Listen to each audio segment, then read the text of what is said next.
Now, tens of thousands of activists are teaming up for a global day of action against biotech giant Monsanto.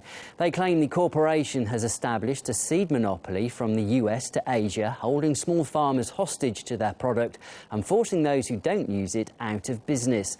The firm has also come under increased scrutiny for the alleged health and environmental risks of its seeds. RT's Anastasia Chorkina has this report.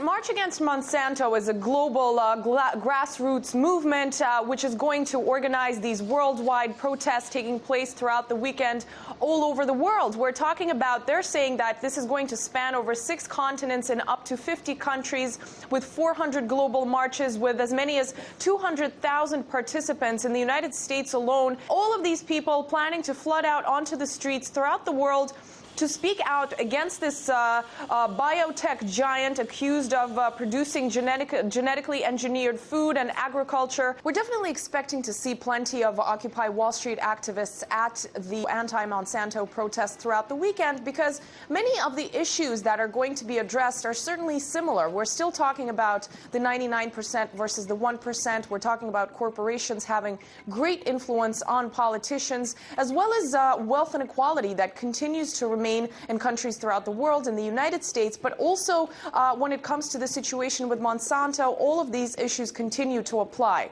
So while the Occupy Wall Street movement was certainly a more general outrage at the way the system runs, this particular march and these events that are taking place throughout the weekend are directed at a specific corporation that's having a very controversial reputation. They're known to harass farmers throughout the world, to sue farmers, for example, in the United States and Canada for tens of thousands of dollars, affecting businesses and farmers in places like India, really wiping off any legislation that ever comes up that would affect Monsanto's business, and just getting in the way of people speaking out against what they see as wrong. So certainly, whereas the March Against Monsanto is against a specific corporation that continues to do these things that hundreds of thousands of people don't necessarily agree with, the Occupy Wall Street movement is certainly expected to be part of this.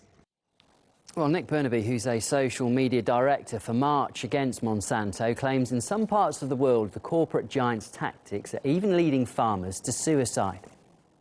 If you look at what happened in India, I mean, there's an epidemic of suicides of the farmers because Monsanto sold them a cotton seed that they promised would do a certain thing, and then those seeds didn't perform how they were supposed to, and it drove a lot of these Indian farmers into sheer poverty, and they ended up committing suicide by the hundreds and thousands even. Monsanto affects farming communities everywhere. I mean, in the United States, they're known for suing small farmers. There's a lot of small farmers that they're putting out of business because they have genetic migration into crops that weren't supposed to be GMO, but they're getting cross-pollinated, and then Monsanto comes in, they use their government cronies to go in and shut down small farmers because their genetics from their seeds that they've patented have slowly crept into the genetics of non-GMO seeds as well. Well, amid accusations the Monsanto Corporation enjoys protection from the authorities, a recent report showed the US government has been aggressively lobbying for GM foods all across the world. RT America correspondent Megan Lopez reports. For years now, Americans have been concerned about the food in their refrigerators and, more importantly, the ingredients in those foods. The debate over genetically modified crops isn't only playing out in the fields, it's being harvested in the courtrooms as well as within the walls of Capitol Hill. And it turns out the U.S. government might have a bigger stake in the biotech industry than anyone could have imagined. A report released by the Food and Water Watch Group shows that the U.S. State Department played a major role in promoting GM foods and crops around the world. The report examined diplomatic cables from 2005 to 2009 to provide the first comprehensive analysis of U.S. foreign policy when it comes to the biotech industry. Now, here are the 4 stated goals that Food and Water Watch discovered in these cables. The first one is to promote biotech interests abroad. They tried to facilitate trade and encourage cultivation of GM crops. Second up, lobby foreign governments to weaken biotech rules. You can't, after all, profit off these countries if you can't get your products into them. Along with lobbying, the need to protect biotech exports by stopping trade barriers like tariffs.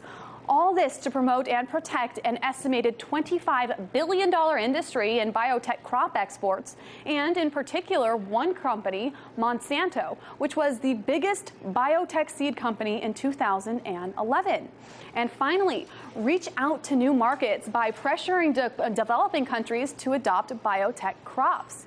The main argument here is that these crops are stronger and can end food insecurity around the world with a growing global population. The State Department also lobbied against the labeling of these crops and genetically modified foods. They don't want any type of labels on them. Countries from Egypt to Hungary, Argentina to Mozambique were targeted in these efforts, and many of them were very receptive. Some of them actually changed their regulations as a result.